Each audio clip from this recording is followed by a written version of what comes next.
Mariah here with Thread and Maple, and in today's tutorial I'd like to show you how to do the mattress stitch. This technique is used to vertically seam two pieces of fabric together. You might see this technique used for seaming sweaters that are knit flat and you need to seam those pieces together. The result creates a piece of fabric that does not have a visible seam on the right side of your work. And typically you may have seen this technique used for stockinette stitch fabric, but I am also going to show you how to use this technique to seam up your garter stitch fabric. To seam up your two pieces of fabric with mattress stitch, you're going to have both pieces lying flat with the right side facing up towards you. It is helpful to already have the pieces you're going to be seaming blocked because it keeps things nice and flat. I'm going to be using a contrast color of yarn for demonstration purposes, but you'll use the same color of yarn. We need to start this process by attaching these two pieces of fabric at the very bottom, at the very edge. And we're going to start on the right piece of fabric first. So if you notice your edge stitches here, whether they're the cast on or the bind off stitches, you're going to find the very edge of those edge stitches, the one that's in the corner down here, and you're going to be sticking your tapestry needle into that stitch from the bottom to the top. Then you're going to find that same edge stitch on the fabric on your left, and same thing, you're going to go into that stitch from the bottom to the top.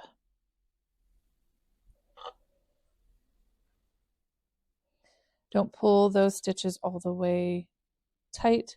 And then the last piece that we're going to do is, again, put the needle in that same spot on the bottom on the right fabric on the right, from the bottom to the top. And essentially this is attaching those two pieces of fabric together,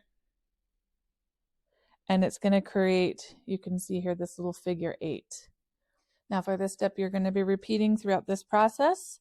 Starting with the fabric on the right, you want to identify the row of V's, the closest row of V's to the edge of your fabric.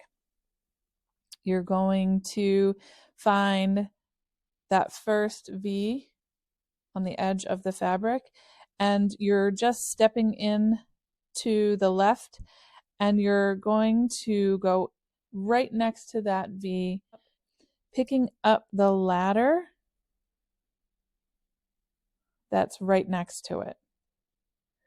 Your tapestry needle is going from the bottom to the top, and you're going to pull through.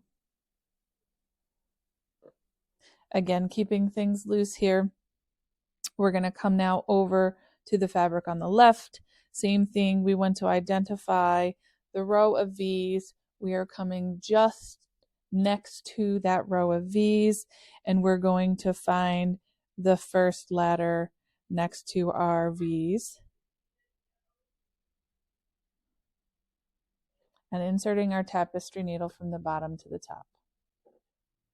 You're going to repeat this process going to the next ladder on the fabric on the right, and then coming across and attaching to the next ladder in the fabric on the left.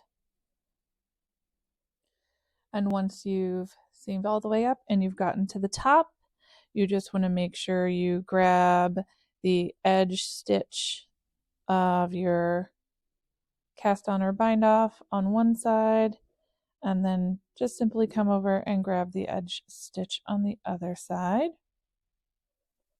And then once you've seamed the piece all the way up, my favorite part then is pulling it snug. So you're just grabbing from the top, you can support the work, and you're going to tug on that strand, and you're going to see the magic happen all the way down. If there's a little bit of tension or bunching anywhere, just make sure you pull those nice and loose. And then on the back side of the work, you are going to have this bump all the way through. but this will be on the wrong side of your work. So if you look closely at what's happening here, we've got a row of V's along one side of the fabric.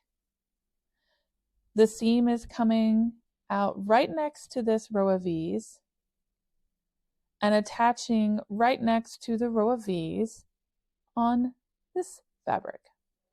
And what is going to happen is when we pull this tight, these two rows of V's are going to cinch together. So they're going to be right next to each other. So all this space is going to get seamed up, and these two rows of V's are going to be cinched next to each other, really making it that seamless looking seam. Now, if you're still having trouble finding where you're going to pick up that next ladder, one trick that I do like is just to look at where the strand of yarn is coming from the previous pass, and you're really just going to put your tapestry needle right in where that yarn from the previous time you went in there is going. So if you go right in there and then lift your tapestry needle up, you're going to get the next seam that you need. Same on the other side. If you're having trouble seeing the V's and where you need to go next, just go right into where the strand is coming from last time. Poke your tapestry needle right in there, go up and lift up, and then the next ladder is going to pop right up for you. Also use the mattress stitch on garter stitch fabric. Everything so far is the same. We've got the right side of our work flat next to each other with the vertical edge seams next to each other. And we're first going to do that figure 8 method to attach the edge stitches to each other. I've attached the 2 edge stitches from either side of the fabric with that figure 8 method, the same one that we use for stockinette stitch. And now we're going to be making our way back and forth just like we did with stockinette, but recognizing we don't have those nice V's to look at.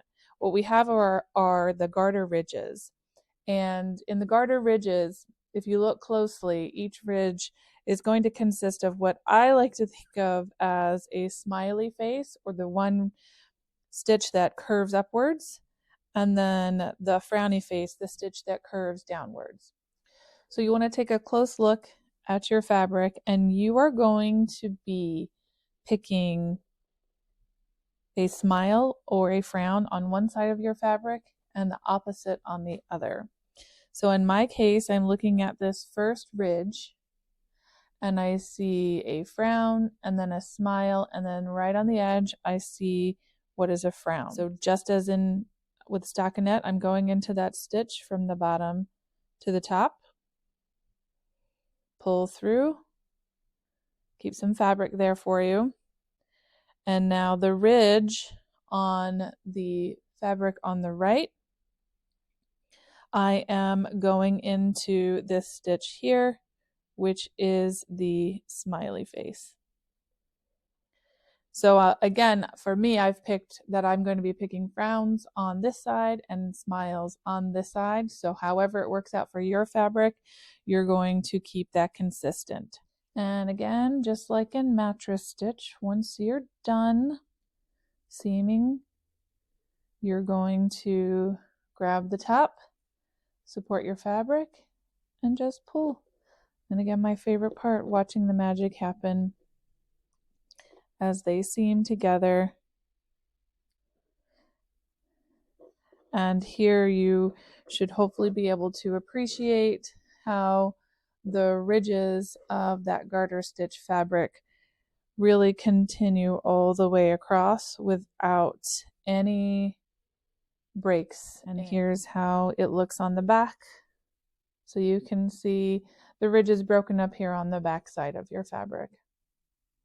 And I hope that this was helpful, learning how to mattress stitch your fabrics for garter and stockinette stitch. And as always, if you have any questions, please feel free to let us know in the comments.